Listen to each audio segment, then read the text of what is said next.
Vamos participarmos. Então, Douglas Menezes, ele tem 28 anos, faz parte da UCDS desde 2015, aqui em João Pessoa. Fez as primeiras promessas em 19 de janeiro deste ano, 2020, no nosso retiro anual. Nas suas atividades na UCDS, ele vem exercendo desde 2015 a função de formador, até atualmente está ainda como formador, participa do Conselho da Comunidade, né? E, enquanto leigo, na sua formação acadêmica, ele tem graduação em Ciências da Computação e mestrado também em Ciências da Computação. Atualmente é professor universitário. E também, uma informação muito importante dizer é que ele está noivo e em menos de uma semana, se Deus quiser, já estará casando, se Deus quiser. Estará já casando.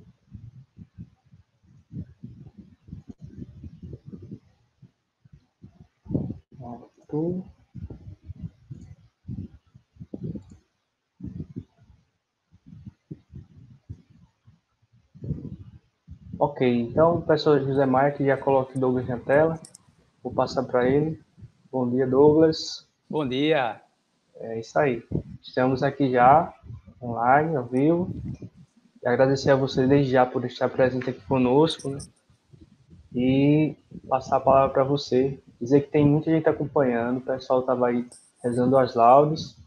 E quem não acompanha agora também vai acompanhar depois. Deixar um abraço para o pessoal que vai acompanhar depois. Ontem nós tivemos cerca de 2.000 visualizações.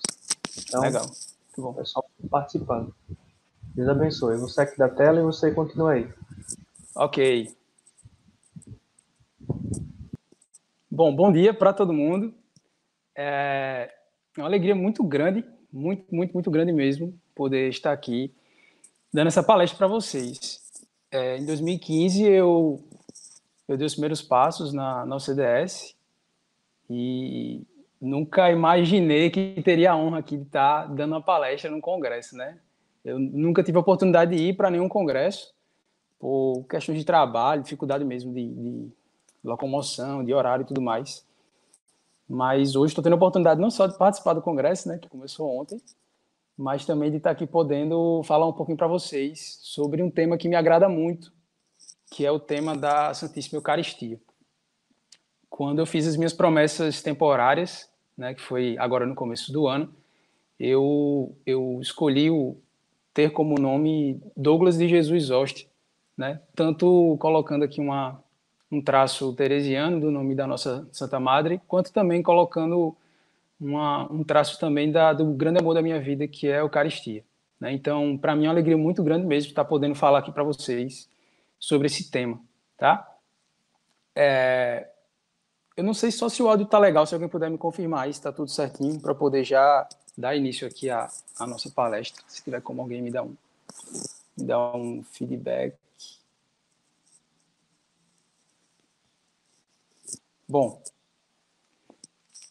então a proposta de hoje, né, dessa palestra, seria falarmos um pouco sobre a importância da Eucaristia, utilizando aqui como base, né, como norte, toda a espiritualidade, todo o pensamento, tudo o que deixou escrito a nossa santinha do Chile, né, Santa Teresa dos Andes, né?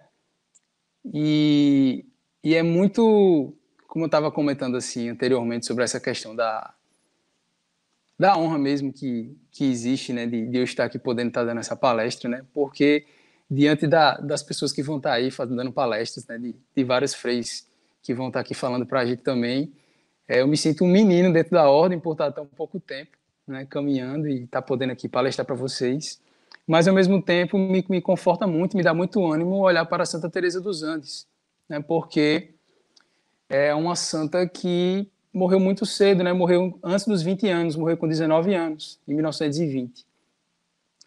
Me corrijam depois se eu estiver errado, né? Mas no livrinho que eu tenho aqui, do Frei Patrício Chiadini, né? Que ele fez a introdução e tudo mais, nessa introdução ele fala, pelo menos nessa época que ele escreveu o livro, até então, né? Até até a escrita desse livro.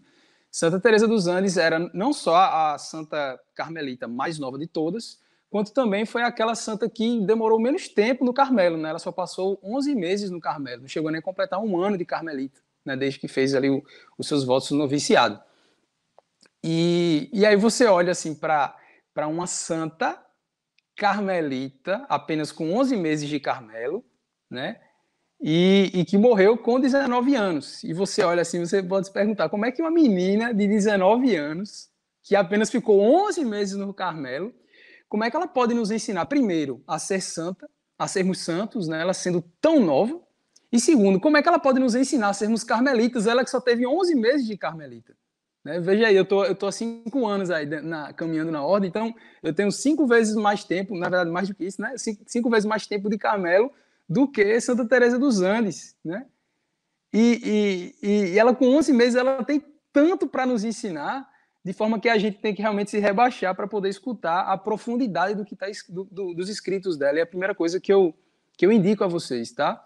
Eu tinha pouco contato com Santa Teresa dos Andes, eu admito isso. E preparando o material, preparando para essa palestra aqui, eu fui me debruçar sobre os escritos dela, eu fiquei apaixonado, porque é de uma profundidade imensa, né? Principalmente por ela ser uma santa recente, né? Ela morreu em 1920, então faz pouco tempo. Ela pôde beber das mesmas coisas que a gente consegue beber hoje em dia, dos escritos de Santa Teresa, de São João da Cruz, de Santa Teresinha do Menino Jesus, de Santa Elizabeth da Trindade, né? Então, você consegue notar ali nos escritos de Santa Teresa dos Andes, você consegue notar coisas que são bem de Santa Teresa, outras coisas são bem de Santa Teresinha, outras bem de São João da Cruz, algumas coisas que são bem próprias ali da quietude e da inabitação trinitária de Santa Elizabeth da Trindade. Então, você vai notando esses pontos, isso é muito legal de perceber. E ela escrevia desde muito novinha, né, que ela escreveu mais ou menos um diário, né, contando da sua vida. Você vê que ela tinha um amor muito grande por Jesus e uma aspiração pela santidade muito imensa desde muito nova. Isso é muito bonito de notar e tem muito a nos ensinar, né? Então, o que essa santa nos ensina já de cara, só com a própria vida dela, é que não há idade para ser santo, não há tempo de caminhada para ser santo, né? Muito tempo de Carmelo não quer dizer que te faz mais carmelita do que alguém que passou 11 meses, como a gente viu agora, né?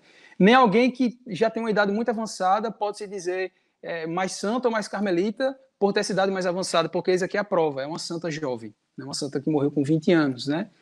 E ao mesmo tempo que a gente olha para isso tudo com esse olhar motivacional, digamos assim, ao mesmo tempo eu reflito a minha vida e vejo como está complicado para o meu lado, né? Porque eu tenho 28 anos, estou com 5 anos de Carmelo e estou extremamente longe de ser santo. Quando eu vejo aqui o que Santa Teresa dos Anjos escreveu, meu Deus, eu vejo como eu não estou nem, acho que em 1% do que ela conseguiu chegar, né? Então, serve para a gente a reflexão do que a gente tem feito, de como a gente tem se esforçado na nossa vida, na nossa luta pela santidade, na nossa luta para sermos verdadeiros carmelitas, tá?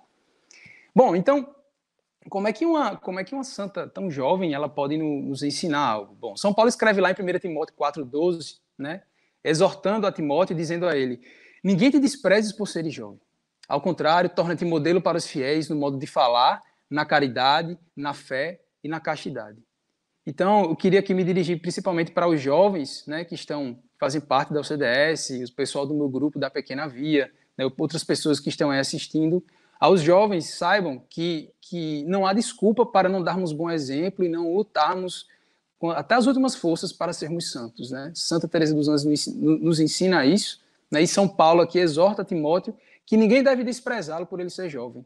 Pelo contrário, ele deve ser exemplo mesmo sendo jovem, né? E a santidade é possível aos jovens. Está aqui uma santa de 19 anos nos dizendo isso, tá?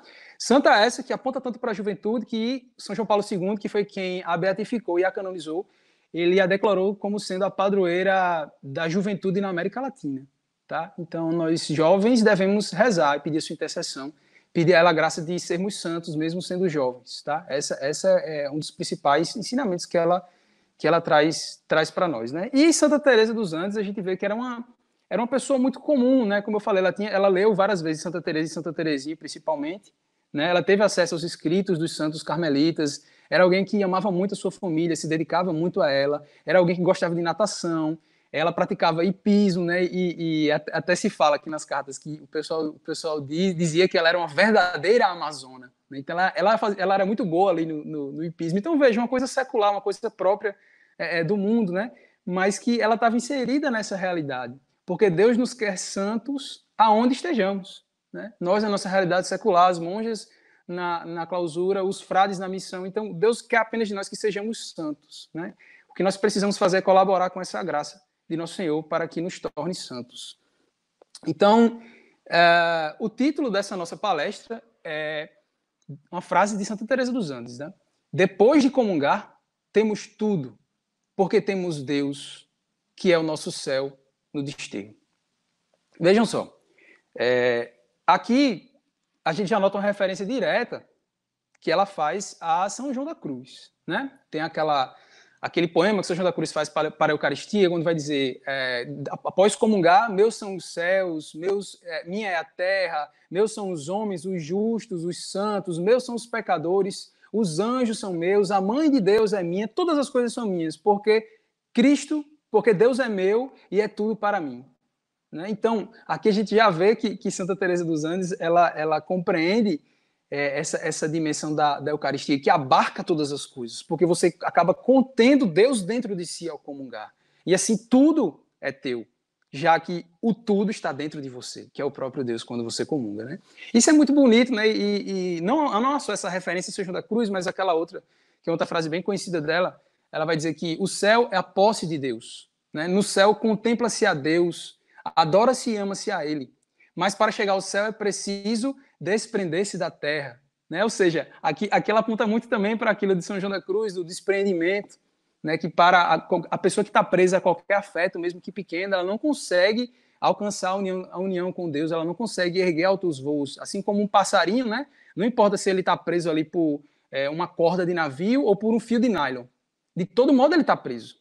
E por ele estar preso a algo mesmo que muito fino, muito quase invisível, né? Ou seja, nas pequenas coisas, se você está preso àquilo ali, você não consegue subir, né, alçar voo em direção a Deus. Então, aqui ela já vai, de certa forma, né, norteando qual é o princípio da sua espiritualidade. Né? Se você vai estudar, vai ler um pouquinho, e eu, inclusive, indico que você leia leia os escritos dessa santa, né, que são riquíssimos. Quando você vai ler sobre a espiritualidade de Santa Teresa dos Andes, você vai ver que ela acaba resumindo a sua espiritualidade em 2 palavras. O resumo da espiritualidade de Santa Teresa dos Andes é sofrer e amar. 2 coisas. Sofrer e amar. A gente encontra, por exemplo, em uma das suas frases, esse resumo da sua espiritualidade, quando ela diz assim: Jesus fez-me ver a necessidade que tem a carmelita de viver sempre ao pé da cruz para ali aprender a amar e a sofrer. Então veja, ela encontra o sentido da vocação do carmelita em estar aos pés de Cristo, aos pés da cruz, né, do Cristo crucificado, para, olhando para ele crucificado, aprender a amar e a servir. Então essas 2 palavras são 2 coisas que sempre caminham, né, dentro da espiritualidade de Santa Teresa dos Andes. E aí ela vai completar falando sobre essa questão da vocação carmelita, que é amar e sofrer. Né? Ela vai dizer que a carmelita, sacrificando-se em silêncio, sem ver jamais os frutos da oração e do sacrifício. Vejam só que bonito, né? Principalmente aqui apontando para as monjas, né? As monjas estão lá enclausuradas, rezam pelo mundo inteiro, pela conversão das almas, as conversões acontecem, mas elas vivem tanto o desprezo do mundo ao escolherem a vida dentro do Carmelo, que nem sequer os méritos das suas orações ou as glórias, as boas glórias que podem surgir do fruto da sua intercessão, elas conseguem enxergar. Tá? Porque realmente é uma separação, um desprezo do mundo. Por quê? Qual o sentido da vocação carmelita para Teresa dos Andes? Né? É amar e sofrer, e nada mais. Então, quando você ama e sofre, na verdade aqui a gente vê que são coisas que andam juntas. Né? Aqui a gente lembra de Santa Teresinha do Menino Jesus, porque Santa Teresinha vai dizer que amar é sofrer. Né? Então, amor e sofrimento são coisas que andam sempre juntas, né? Andam juntas em mim, como vai dizer Santa Teresinha. Então, e esse é o caminho do carmelita, né?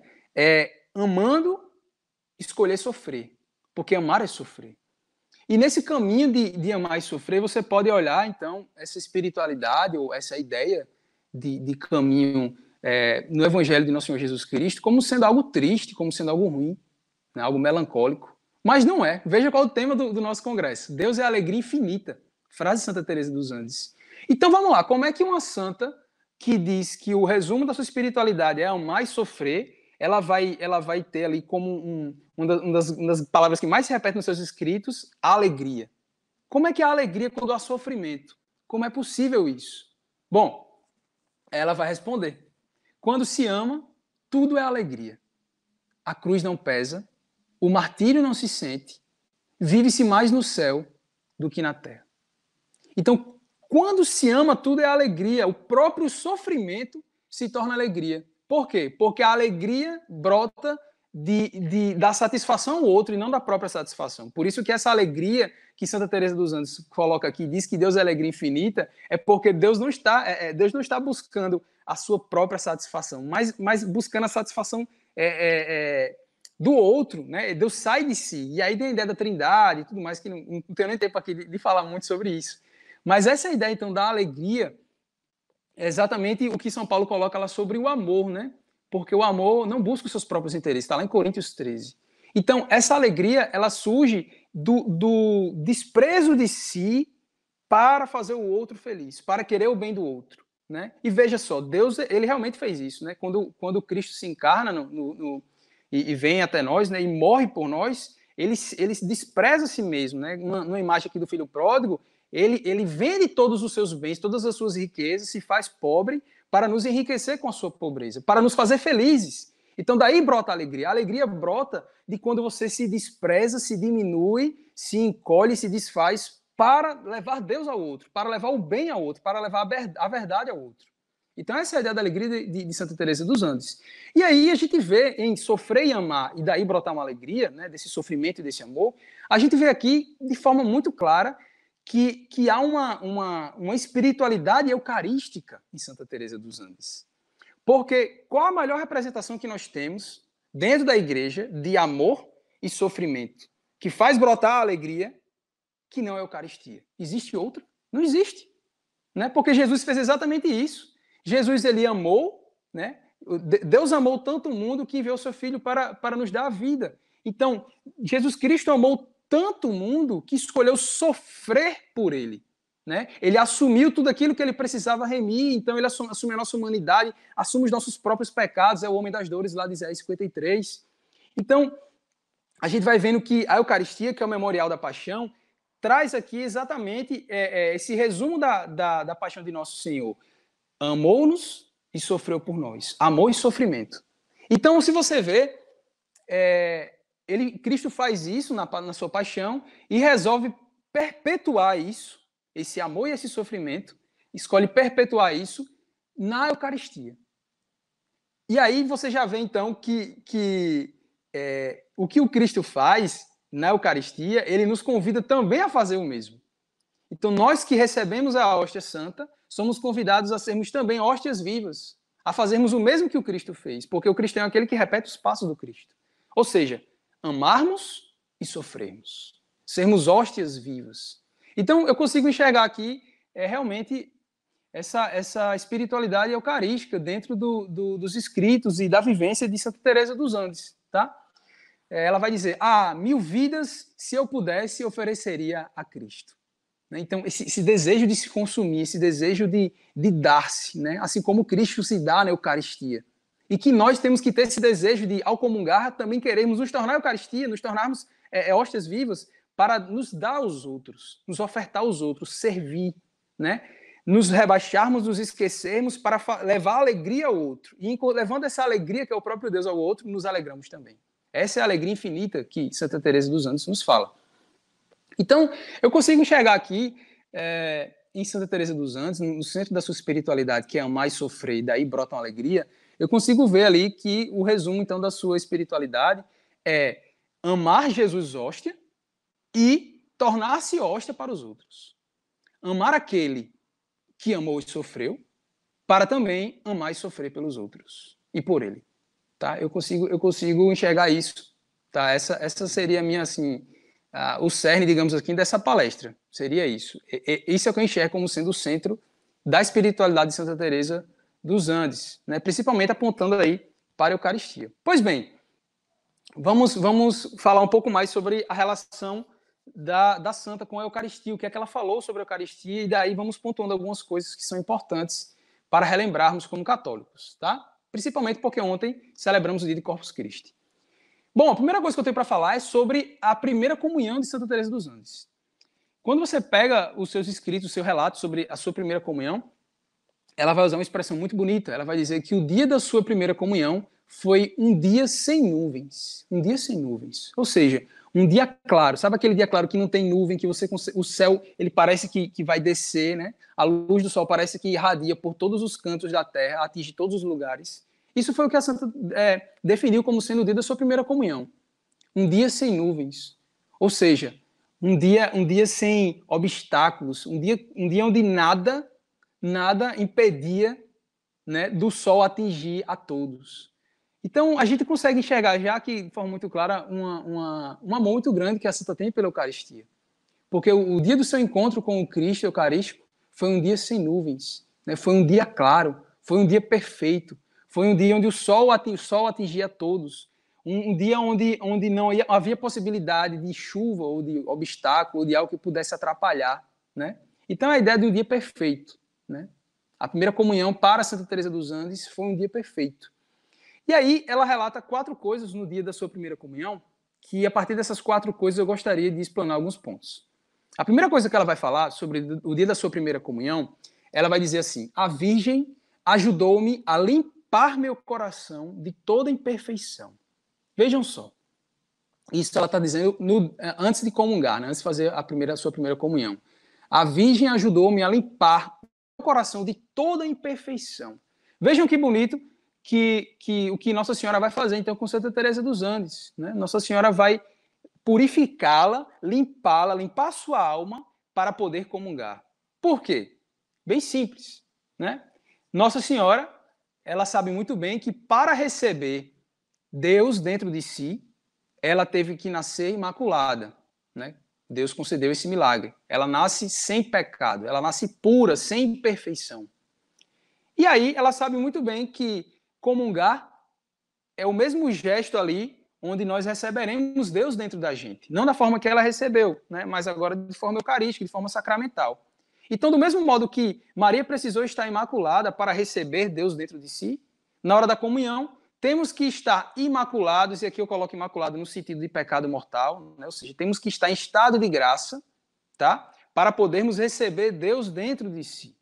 Então, é preciso que se purifique de todas as imperfeições. Não estou dizendo aqui que Santa Teresa dos Andes estava em pecado mortal e que Nossa Senhora limpou, de jeito nenhum, porque, inclusive, quando ela faz uma confissão geral para entrar no Carmelo, o padre diz que ela não cometeu nenhum pecado mortal em vida. Tá? O que eu quero dizer aqui é da importância de se apagarem as imperfeições para se receber Cristo na Eucaristia, e da importância do sacramento da confissão, né? De que você se confesse, no caso, principalmente de estar em pecado mortal, para que você esteja em estado de graça para poder receber Deus dentro de você, estar imaculado, assim como a Virgem Maria, para receber Deus dentro de si, olhar ali naquele momento para Jesus Eucarístico, na fila da comunhão, e ao sacerdote, ao ministro da Eucaristia, dizer para você, eis o corpo de Cristo, você vai dizer o seu fiat, né? Igual a Nossa Senhora, você vai dizer o amém, né? Faça-se em mim segundo a vossa palavra, que o verbo venha até mim, que Deus venha até mim, tá? Então, essa é a importância de se limpar as imperfeições, né? Inclusive porque sabemos que é um sacrilégio comungarmos em pecado mortal, né? Já há muito tempo se fala isso na igreja, ali nos primeiros cristãos, temos São Cirilo de Alexandria, que fala que comungar em pecado mortal é chamar para dentro de si Jesus e Satanás. Satanás para ser adorado e Jesus para ser entregue em sacrifício a Satanás. Então, é algo que devemos fugir, evitar ao extremo, né? Inclusive, indicar para as pessoas que fujam disso, alertar as pessoas para que não comunguem se estiverem em pecado mortal. Bem, então esse é o primeiro ponto. A Virgem purificou-a para que ela pudesse fazer a sua primeira comunhão. Em seguida, ela vai dizer que nesse processo, né, de 1 ano que ela fez para se preparar para a primeira comunhão, ela diz assim: modifiquei meu caráter por completo. Olha só que bonito. Ou seja, ela buscou tornar-se alguém melhor para poder receber Cristo na Eucaristia. Isso aqui é algo muito importante, porque às vezes a gente fica muito preso numa visão, às vezes, eu não vou dizer sentimental, mas às vezes um piedoso muito errado, de que comungando se resolve todas as coisas e pronto. Não. A comunhão, ela tem que nos levar, nos apontar para uma mudança de vida. Porque senão não tem sentido comungar todos os dias se eu permaneço o mesmo. Não tem sentido nenhum, né? Mas, pelo contrário, a comunhão deve me levar a uma transformação interior. Né? E aqui a gente vê a santa mostrando isso, como ela iria comungar. O próprio ato de ir comungar já deve me fazer querer ser alguém melhor. E aqui eu posso tratar da questão da ascese, né, das mortificações que temos que fazer, né? E aí entra o ponto do sofrimento, né, de você aceitar livremente esse sofrimento, buscar de forma ativa esse sofrimento, para que você tenha essa vida de ascese. E também da questão da busca das virtudes, né? Porque só faz sentido você comungar se você quer realmente perpetuar o momento eucarístico. O que é o momento eucarístico? O momento eucarístico é quando Deus, em presença real, ou seja, é verdadeiramente Ele, o seu corpo e o seu sangue, Ele nos toca. E quando Ele nos toca, ensina a igreja que durante mais ou menos um quarto de hora, ou seja, 15 minutos, enquanto o acidente de pão e de vinho está sendo digerido no nosso corpo, ali Cristo nos toca de forma real. Isso se chama presença real, né? Após a transubstanciação, ali não é mais pão, não é mais vinho, mas é o corpo e o sangue de Cristo. E ao recebermos, enquanto estamos digerindo, mais ou menos 15 minutos, ali Deus nos toca fisicamente. Ou seja, Ele e nós somos um. Nós somos um só. Nós podemos, ali, durante aqueles 15 minutos, dizer como São Paulo, em Gálatas 2:20, já não sou eu que vivo, é Cristo que vive em mim. Então, a ideia da Eucaristia não é só terminar ali naquele momento, mas é perpetuar aquele momento durante a minha vida inteira. Ou seja, que eu realmente e Cristo sejamos um, que não seja mais eu quem vive, mas Cristo que vive em mim, que nós sejamos um só e que isso continue após a comunhão. Então, para que isso aconteça, eu preciso buscar as virtudes, eu preciso ter uma vida de ascese para tentar cortar os meus vícios, tentar cortar os meus pecados capitais e tudo aquilo que me impede de ser mais santo e de buscar a perfeição, tá? E aí, a Santa Teresa dos Anjos ela vai dizer que o amor é a fusão de duas almas em uma para se aperfeiçoarem mutuamente. Então, o amor é quando duas almas se unem para uma aperfeiçoar a outra. Mas quando essas duas almas que se unem, nós temos ali a nossa alma e a alma de Cristo, não há motivo para nós aperfeiçoarmos o Cristo. O Cristo já é perfeito. Então, ali acontece realmente assim o momento de Cristo nos aperfeiçoar. Então, a própria comunhão nos aponta para uma perfeição, nos leva para uma perfeição. Essa ideia de modificar o caráter por completo, a gente vê que é a própria comunhão a própria comunhão que vai nos levar a uma mudança de caráter, a um aperfeiçoamento de caráter, a um crescimento nas virtudes, a uma busca de uma vida mais ascética, de mais mortificações. A própria Eucaristia nos leva a isso, tá? E também nós não podemos nos esquecer do que diz a nossa Santa Madre, que não há meio melhor para se chegar à perfeição do que a Eucaristia. Tá? O meio mais perfeito para chegarmos à perfeição, chegarmos ao estado de homem feito, como vai dizer São Paulo, para sermos outro Cristo aqui na Terra, é a Eucaristia. É ela que, tendo esse momento eucarístico perpetuado, onde nós e Cristo somos um só, ela vai nos empurrar, nos levar a uma vida mais santa, uma vida mais perfeita, uma vida de imitação do Cristo. Essa é a ideia principal da Santíssima Eucaristia. Esse foi o segundo ponto. Qual é o terceiro ponto? O terceiro ponto, ela vai dizer que na preparação para a sua primeira comunhão, no dia da primeira comunhão, ela vai dizer que ela estava indiferente a tudo, exceto a minha alma para Deus. Ou seja, para tudo ela estava indiferente, mas uma coisa ela estava prestando muita atenção. A minha alma que seria entregue a Deus, porque eu iria recebê-lo na Eucaristia. Vejam só aqui como ela coloca para nós e nos alerta a necessidade de estarmos concentrados durante a Santa Missa para recebermos a comunhão ou durante a adoração ao Santíssimo Sacramento. A importância de você ter um foco interior, né? Ou seja, a importância de você ter aquela preparação remota, que quando você pensa, eita, vou à missa, ou eita, vou visitar o sacrário, ou vou fazer uma adoração eucarística, a partir daquele momento você já deve se preparar o seu coração, preparar a sua alma para aquele encontro, né? Como vai dizer lá no Pequeno Príncipe, né? A raposa lá e o Pequeno Príncipe conversando, vai ser dito que se tu vens, eu acho que é isso, se tu vens às 4, A partir das 3 eu começo a me preparar. Então isso deve acontecer com a Eucaristia. Não é uma coisa qualquer que você vai ali receber. Então, é preciso ter essa preparação remota, né? Você vai preparando o seu coração, preparando a sua alma antes, né? E depois, quando você chega à igreja, você tem que realmente ali parar por alguns minutos, 1, 2, 3, 5 minutos, e silenciar, e pensar o que é que vai acontecer ali, pensar o que é que você vai receber, ou pensar quem é que está diante de você ali no Santíssimo Sacramento, se você está indo adorá-lo ou visitar o sacrário. É preciso ter esse momento de concentração, esse momento de preparação para o sacramento, porque senão você vai viver de qualquer forma, ou então de forma desatenta, e você não vai conseguir colher os frutos necessários e devidos àquele sacramento, né? Recordo aqui uma frase das que eu mais gosto, da nossa Santa Madre, sobre a Eucaristia. Ela vai dizer que é pelo preparo do aposento que se conhece o amor de quem acolhe o amado. É pelo preparo do aposento que se reconhece. Então, se você não se prepara bem para a Eucaristia, isso aponta para um amor imperfeito, ou talvez até uma falta de amor, né? Ou falta de conhecimento desse amor.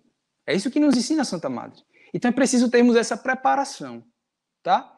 Estarmos concentrados, indiferente a tudo, mas para com Deus, concentrados, com foco. Temos essa preparação remota e essa preparação imediata quando chegarmos na igreja.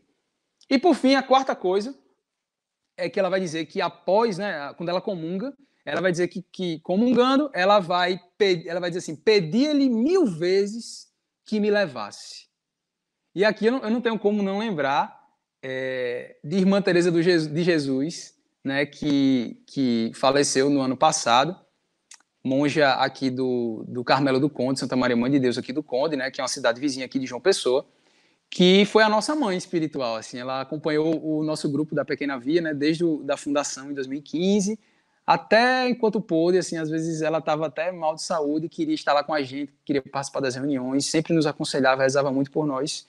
E eu não tenho como me esquecer de, principalmente nos seus últimos momentos de vida, quando ela estava bem doentinha, né, que a gente dizia que estava rezando pela saúde dela e pedia a Deus que ela ficasse mais anos conosco, né? E ela dizia, você tá doido? Eu quero mais é que ele me leve. Ele tá demorando muito para me levar. Então, realmente, para mim, isso aqui é uma frase de santo, porque eu não tenho essa capacidade de jamais dizer um negócio desse. Que ele me leve, que eu tô pronto, jamais. Eu tô muito, muito longe disso. Então, isso para mim é coisa de santo, dizer um negócio desse, tá? E que a gente vê uma menina de 10 anos, Santa Teresa dos Anjos, comungando ali pela primeira vez, e ela pede 1000 vezes que ele a leve. Olha só, como ali, desde os 10 anos, já uma santa, eu não sei nem dizer em que morada ela estava, mas eu tenho certeza que ela estava muito avançada ali na fé, tá? E aqui eu me lembro também da Beata Imelda, né, que é uma beata italiana, eu não me recordo com quantos anos, mas muito novinha, acho que com 8 anos, 10 anos, ela pedia sempre para comungar, porque dizia que no dia que ela comungasse, ela iria morrer de amor. E aí ela pedia para comungar, e não era concedida a ela, porque ela era muito nova. Um dia ela fica, como ela não podia comungar, ela ficava no sacrário, né? Quando terminava a missa lá, adorando Nosso Senhor. E aí um dia, quando ela estava lá, demorou muito, a mãe dela foi ver o que estava acontecendo. Quando chegou, havia uma hóstia flutuando na frente dela. E ela chama o padre, e o padre entende que é preciso que Imelda receba a Eucaristia naquela hora. E então o padre vai, pega a hóstia e dá a primeira comunhão a Imelda. Imelda, então, fica em êxtase, ali, em ação de graças, né? E todo mundo sai da capela, deixa ela rezando. E aí demora muito mais tempo e nada de Imelda aparecer. Eles retornam para ver o que aconteceu. E quando voltam, Imelda está morta, porque ela realmente morreu de amor ao comungar Nosso Senhor. Tá? Então, isso é coisa dos santos. A gente tem que aprender realmente com os santos. Tá? Os santos morriam de amor, literalmente, ao receber a Eucaristia. E às vezes a gente recebe de qualquer jeito. Né? Talvez agora, com essa pandemia, a gente esteja dando mais valor a Eucaristia, porque muitos de nós não estamos recebendo, né? Talvez agora a gente esteja dando devido valor, e inclusive isso é oportuno para que a gente reflita sobre o nosso amor eucarístico. Né? Os santos morriam de amor. Os santos, ao comungar, pediam para que Deus o levasse, porque estavam prontos. Já estavam prontos para serem levados. Prontos. Não tinha mais o que fazer. Porque, na verdade, morrer e comungar é a mesma coisa. Né? É o céu na terra. São Paulo vai dizer lá em Colossenses, né, que no céu, Cristo é tudo em todos. Veja só, quando você entra, se você chega atrasado para uma missa, que isso não aconteça, se você chega atrasado para uma missa, quando acaba a comunhão, né? Você vai ver ali todas as pessoas que comungaram. Você pode olhar para aquela cena ali na igreja, na nave da igreja, você pode olhar ali e pode dizer como São Paulo, Cristo é tudo em todos. Porque as pessoas acabaram de comungar durante 15 minutos. Cristo toca elas, e aí Cristo realmente é tudo nelas, eles são um só. Então você olha para aquela cena e você vê que Cristo é tudo em todos. Isso é o céu. O céu é isso, Cristo é tudo em todos. São Paulo vai nos ensinar em Colossenses, tá? Então morrer e comungar é a mesma coisa. Porque quando a gente morre, nós vamos ter esse encontro com Cristo. E quando nós comungamos, nós temos esse encontro com Cristo. Então, de certa forma, comungar é antecipar o céu. Tá? É você provar ali do céu, durante aqueles 15 minutos, o céu acontece ali. Você está no estado de céu ali, porque Cristo é tudo em você. Você e ele, vocês são um só. E aí, para isso, a gente precisa compreender, né, que então a preparação que nós temos que ter para morrer é a mesma preparação que nós temos que ter para comungar. Se nós temos todo esse cuidado para estarmos em estado de graça, para não morrermos em pecado mortal, e que nós não nos achemos preparados para morrer agora, por conta de N motivos, a gente tem que começar a pensar nisso também para comungar. A gente não pode comungar de qualquer forma. A gente tem que querer realmente se preparar para comungar da melhor forma possível, mas também não ser escrupuloso de, eu não estou bem, apesar de não estar em pecado mortal, né? Eu não estou bem, então não vou comungar. A gente tem que compreender que o desejo de Jesus de ser comungado por nós é muito maior do que o nosso desejo de comungá-lo. Ele tem muito mais desejo de ser consumido por nós do que da gente ir ao encontro dele para recebê-lo, tá? E aí Santa Teresa dos Andes vai dizer, né, que para uma carmelita a Eucaristia é o céu.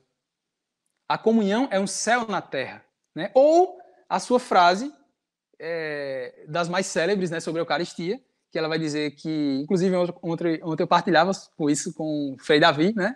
Ela vai dizer que eu gostaria de fazer compreender às almas que a Eucaristia é um céu, posto que o céu não é senão um sacrário sem portas, ou um sacrário de portas abertas, uma Eucaristia sem véus, uma comunhão sem fim. Então percebam, o céu é um sacrário de portas abertas, vai dizer Santa Teresa dos Andes.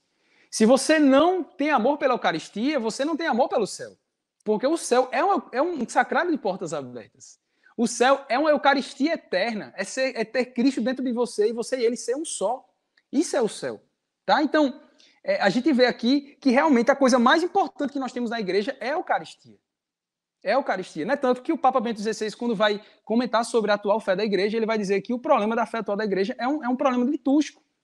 Não é um problema da compreensão dos sacramentos, da falta de fé na presença real de Cristo na Eucaristia. Esse é o nosso problema hoje, tá? Então, queira Deus que com essa pandemia, como ensina Santo Agostinho, de um mal Deus sempre tira um bem, que Deus possa tirar do coração realmente dos católicos toda a dúvida, a descrença pela fé eucarística, né? Que as pessoas possam crer realmente que Deus está ali e entendam a importância da Eucaristia, né? Se você pega o Catecismo da Igreja Católica no parágrafo 1, 2, 3, 4, tá? Que aponta lá para o capítulo 11 da Lumen Gentium, vai dizer que a Eucaristia é a fonte e o ápice de toda a vida cristã. Ou seja, tudo provém da Eucaristia e tudo culmina na Eucaristia. Ela é o centro da igreja, é o centro de tudo, é a coisa mais importante que nós temos. A coisa mais importante que nós temos é a Eucaristia, né? Se você, no seu dia, você tem práticas espirituais para fazer, a mais importante que você tem naquele dia é comungar.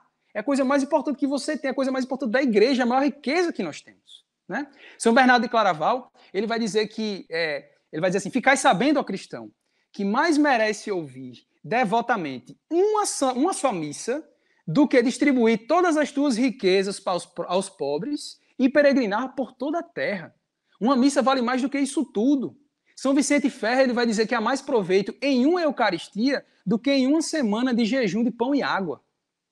Essa é a grande importância da Eucaristia, que às vezes passa despercebido, passa esquecido para nós. E não pode passar despercebido, porque é a coisa mais importante que nós temos. E é bonito ver em Santa Teresa dos Andes que ela coloca o centro da sua espiritualidade na Eucaristia. Porque o centro da igreja aponta para a Eucaristia. Porque aponta para o Cristo, aponta para a paixão, aponta para esse memorial da paixão.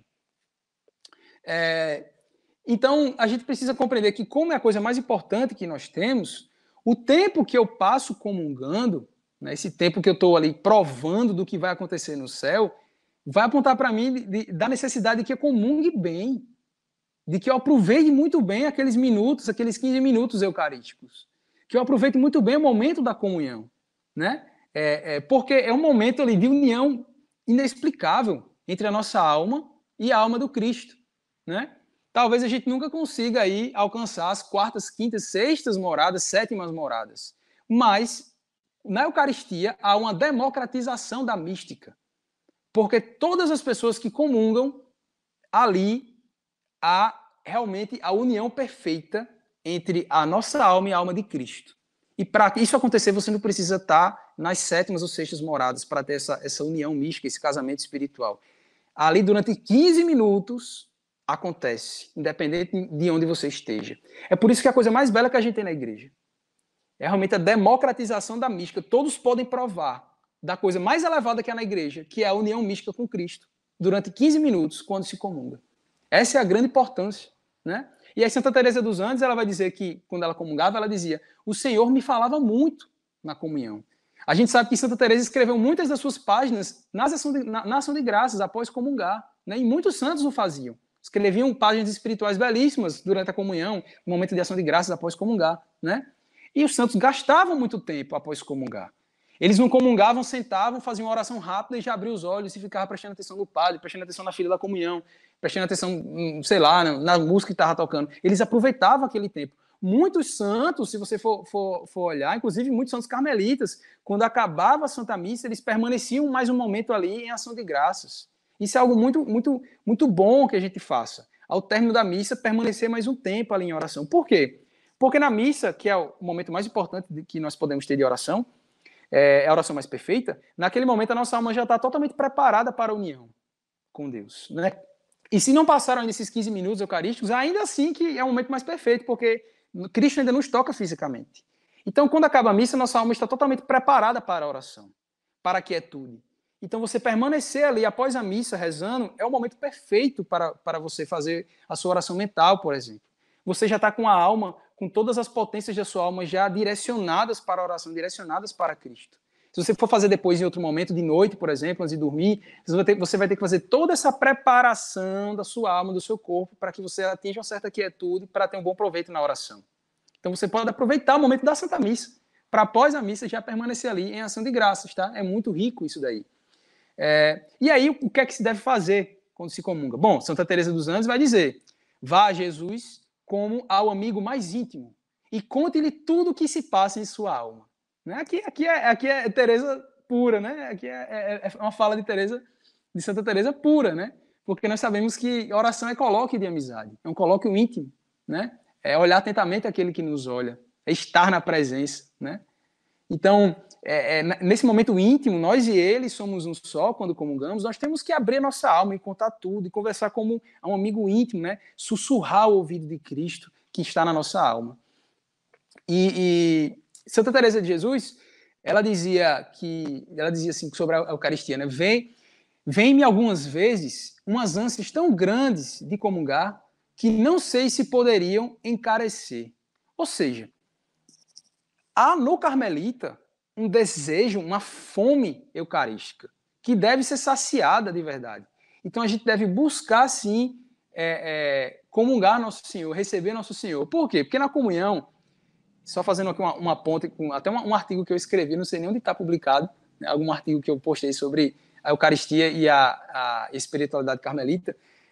Na comunhão, nós recebemos fisicamente Deus na nossa alma, que é o nosso Carmelo. Tá? Nosso Carmelo interior. Lá nesse Carmelo interior, quando nós recebemos o Cristo ali, é lá onde ele quer encontrar suas delícias, né? É lá onde ele quer caminhar pelo Carmelo, é lá onde ele quer gastar tempo conosco, é lá onde nós podemos então tratar de amizade a sós com aquele que sabemos que nos ama.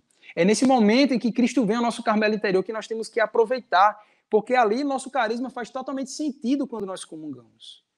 O Carmelo interior, a nossa alma, é o local onde Cristo vem verdadeiramente passear de forma física. Essa é a grande questão. Nós sabemos que a oração é o centro da nossa espiritualidade, mas que oração há mais perfeita do que a oração da Santa Missa? E que momento mais propício, mais verdadeiro e mais certeiro de que Cristo nos toca e está presente ali naquela oração do que o momento da comunhão, onde ele nos toca fisicamente, onde ele vem passear no nosso Carmelo interior. Não tem. Então, para nós carmelitas, eu creio que é o momento mais propício para exercermos o nosso carisma, né? No nosso momento ali de oração, de conversa íntima, de interceder pelos outros, né? De interceder pelos padres, pelos missionários e por aí vai, né? Então é muito importante que esse momento de ação de graças ele se estenda, né? A nossa vida de oração tem que ser uma extensão desse momento de ação de graças.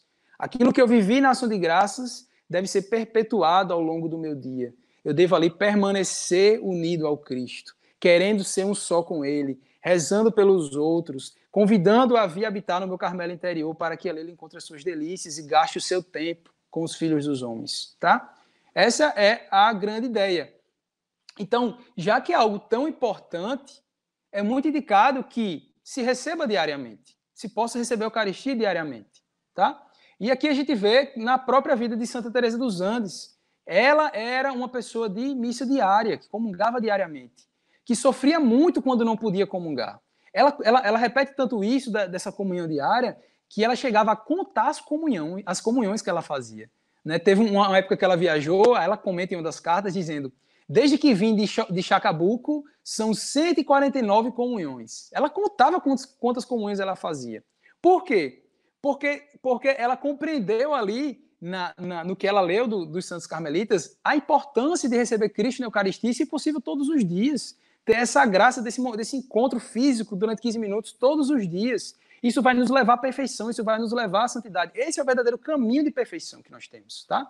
Com certeza ela aprendeu também de Santa Teresinha do Menino Jesus, que falou que não é para ficar numa âmbula de ouro, que Jesus desce todos os dias do céu, mas é para encontrar um outro céu, o céu da nossa alma, onde ele encontra as suas delícias. Isso ensina Santa Teresinha do Menino Jesus, tá? Que Cristo desce todos os dias para sair de um céu e vir para outro céu, tá? O céu da nossa alma. Por isso a importância de buscar comungar diariamente, receber todos os dias, né? E quando não é possível comungar todos os dias, que se busque visitar o sacrário, né? Ou fazer a adoração ao Santíssimo Sacramento, né? Inclusive, aos 12 anos, Santa Teresa dos Andes ela fica doente, e aí ela ficou muito solitária com essa doença. E ela vai comentar dizendo assim, que Nosso Senhor me falou e me deu a entender quão abandonado e só estava no tabernáculo. Quando ela ficou solitária na doença, Deus fez ela entender que ele também fica solitário nos sacrários, porque não é visitado pelas pessoas. As pessoas ignoram, né? As pessoas não visitam, as pessoas às vezes se contentam apenas com a missa dominical, e tá bom. Mas ele fica ali abandonado, esquecido nos sacrários, né? Esperando. Imagina, há 2000 anos ele nos espera, todos os dias, para nos ver. Então é preciso retribuir a isso, né? É preciso retribuir a tudo isso. E sabemos que a alma de qualquer obra, ela vem realmente da Eucaristia. Porque Santa Teresa dos Anjos vai ensinar também que na Eucaristia está a vida da nossa alma. Ou seja, quem faz com que a nossa alma esteja viva é a Eucaristia. E quem faz com que o nosso apostolado, as nossas obras, surtam algum efeito, tenham algum fruto, né? Vai ser exatamente a Eucaristia. Porque o maior serviço de todos que nós podemos fazer é a própria oração, né? Tanto que a igreja escolheu Santa Teresinha do Menino Jesus para ser a patrona das missões, a padroeira das missões. Veja, Santa Teresinha nunca saiu em missão. Ela entrou no Carmelo e morreu no Carmelo. Nunca saiu em missão. Como é que ela pode ser padroeira das missões? Simples. A verdadeira missão é amar e sofrer. A verdadeira missão é ofertar, é dar vida, rezar pelos outros, querer Deus para os outros. A melhor coisa possível que nós podemos dar aos outros, Deus. É isso que é o cerne de qualquer serviço. E aí, a nossa vida interior, ao crescer, ela vai, então, desaguar em obras, tá? Que essas obras, então, serão ricas, porque elas serão provenientes dessa vida interior, cuja alma é a Eucaristia. É a coisa mais importante que nós temos. E, por fim, para terminar aqui já, então, essa palestra, eu queria comentar rapidamente sobre essa questão da pandemia que vivemos, né? Muitos de nós ainda afastados dos sacramentos, alguns ainda retomando aí devagarzinho, né? E quando eu li algumas coisas aqui sobre Santa Teresa dos Andes e sobre a Eucaristia, eu me lembrei muito dessa situação que nós estamos, tá? Ela fala: asseguro-te que te invejo com toda a minha alma por causa da Sagrada Comunhão, pois eu faz justamente 1 mês que não comungo. Lembra-te de mim quando comungares. Outra vez ela vai dizer, após a comunhão, ela vai dizer: Jesus, meu, tu és minha vida. Sem ti eu morro. sem ti desfaleço. Veja a necessidade vital que a santa colocava para a Eucaristia. Veja como ela invejava essa outra pessoa, que eu agora não me recordo para quem ela enviou a carta, dizendo que ela invejava porque ela estava há um mês sem comungar. Então aqui eu coloco para cada um de nós também que estamos aqui nesse congresso, que possamos levar essa reflexão para outras pessoas. Será que estamos sentindo falta da Eucaristia? Será que estamos sentindo falta de comungar, de ter Jesus dentro de nós? Porque deveríamos estar sentindo falta. Na primeira oportunidade que aparecer para comungarmos, deveríamos correr para receber o sacramento da Eucaristia. Não há justificativa para um católico não amar ardorosamente a Eucaristia. Porque os santos nos ensinam isso, esse é o caminho seguro. Santa Teresa vai dizer que não há caminho mais seguro para nos tornarmos perfeitos. É esse, é a Eucaristia.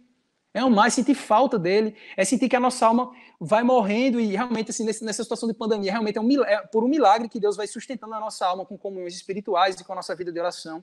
Porque não há como negar de que a nossa alma vive da Eucaristia. É a coisa mais importante que temos, é a razão, é a alma do nosso apostolado. É a coisa mais, é a vida da nossa alma, como diz Santa Teresa dos Andes. É a coisa mais importante que temos, né? Santa Teresinha do Menino Jesus, ela vai dizer que quando o demônio não pode entrar com o pecado no santuário de uma alma, quer pelo menos que a alma fique vazia, sem dono e afastada da comunhão. Ou Santa Margarida Maria de Alacoque, que vai dizer que não saberíamos dar maior alegria ao nosso inimigo do que afastando-nos da comunhão. Então, infelizmente, estamos, muitos de nós, afastados da comunhão nessa realidade da pandemia, né? Então, cabe a nós, aproveite esse momento também para refletir. Como está o meu amor eucarístico? Será que eu estou sentindo falta de Jesus na Eucaristia? Será que eu faço minha comunhão espiritual com verdadeiro desejo de recebê-lo fisicamente? Então, aproveite, né? Tente tirar realmente um bem desse mal que estamos vivendo. Reflita sobre a sua fé eucarística, sobre o seu amor eucarístico, né? Na primeira oportunidade, busque a comunhão, busque comungar. Queira receber Nosso Senhor na Eucaristia, porque é o centro da nossa vida, né? Olhando para a Eucaristia, nós vemos o que é amar e sofrer, e nós vemos de onde brota a verdadeira alegria. Quero terminar, então, essa palestra com um trecho aqui de Santa Teresa dos Andes, tá? Que fala o seguinte. Ela vai dar um conselho, né, para nós. Comunguem fervorosamente, que Jesus possa encontrar em suas almas um refúgio onde descansar. Preparem-se bem. É um Deus que desce para visitar-nos e que, divinizando-nos, nos transforma nele. Para uma carmelita, a comunhão é um céu. E deveria sê-lo para toda alma que tem fé. Como não morrer de amor ao ver que há um Deus e já não lhe basta fazer-se menino, sujeitar-se às nossas misérias, ter fome, sede, sono, cansaço. Não lhe basta passar por um pobre operário, mas ainda se humilha até a morte de cruz. Não lhe basta dar-nos gota a gota o seu sangue divino. Quer mais, em seu infinito amor. E quando o homem prepara a sua morte, ele se faz nosso alimento, pão para suas criaturas. Não é para fazer-nos morrer de amor e pensar que comungamos sem o mínimo afeto de amor. Jesus vem cheio de infinito amor e nós o recebemos frios e só procuramos fazer pedidos sem adorá-lo, sem chorar de agradecimento a seus divinos pés. Vem buscar consolo, amor e não encontra nada. Tomem a resolução de ser tudo para todos, sacrificando-se pelos outros, sem o manifestar. Renunciem às suas comodidades pelos demais para ganhar-lhes o coração e levá-los a Deus. Amemos a Eucaristia. É o centro da nossa vida, é a razão do nosso viver, é a razão do nosso caminhar, é a razão do nosso carisma, é a razão da nossa ordem, é a razão de tudo, é a razão da igreja. Tá? Busquemos amar a Eucaristia, busquemos na primeira oportunidade, se ainda não nos é possível, receber Nosso Senhor na Eucaristia, porque é a fonte e o ápice da nossa vida, a coisa mais importante que temos. Bom, basicamente tudo que eu queria falar aqui já foi trazido. E aí eu queria terminar cantando uma música. Eu não sei se posso. João Pedro, você vai me permitir que eu possa terminar cantando a música? Com certeza. Eu quero terminar então cantando a musiquinha pelo pessoal aqui você não precisa nem terminar, poderia continuar até meio-dia, mas... Eu vou terminar então cantando uma musiquinha que eu gosto muito, da irmã Maria Angélica, né? Acho Chamada que ela Jesus também Austin. está acompanhando ela, eu acho. Eu mandei para Oh, que ela. maravilha. Tá no grupo. Que maravilha. Pois então, vou cantar a música aqui, que é a música dela, a composição dela, que eu gosto muito, a música que, desde a primeira vez que eu vi, me marcou muito, né? Tanto que eu escolhi colocar no meu nome Jesus Austin, né? Por um grande apreço que eu tenho por essa música e porque me fala muito, eu acho que resume muito tudo o que foi falado aqui.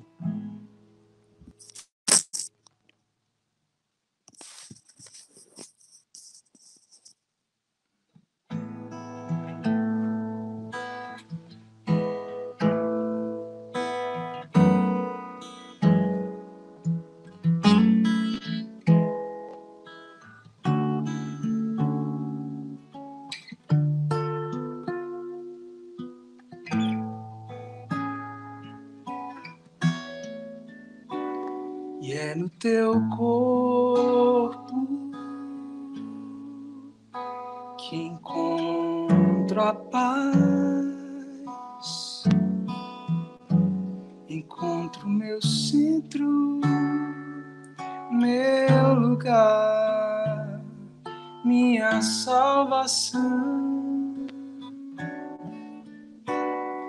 É no teu sangue que cura as feridas, bebo da água viva que sacia meu coração.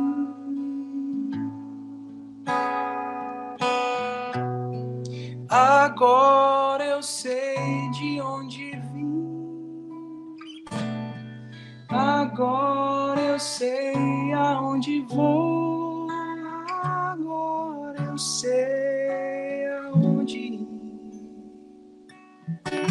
Ao coração de Jesus, hóstia, hóstia, hóstia.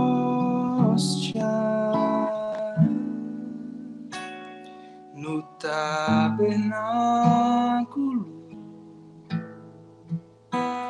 encontro amigo,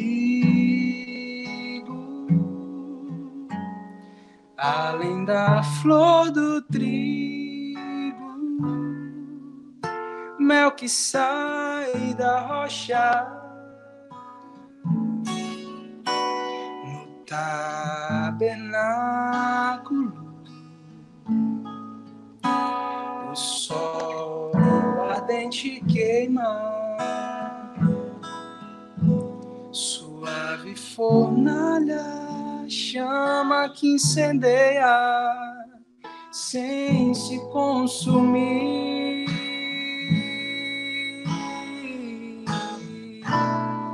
Agora eu sei de onde vim,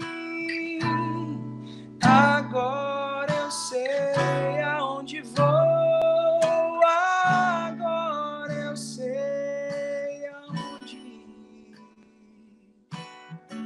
Ao coração de Jesus, hóstia,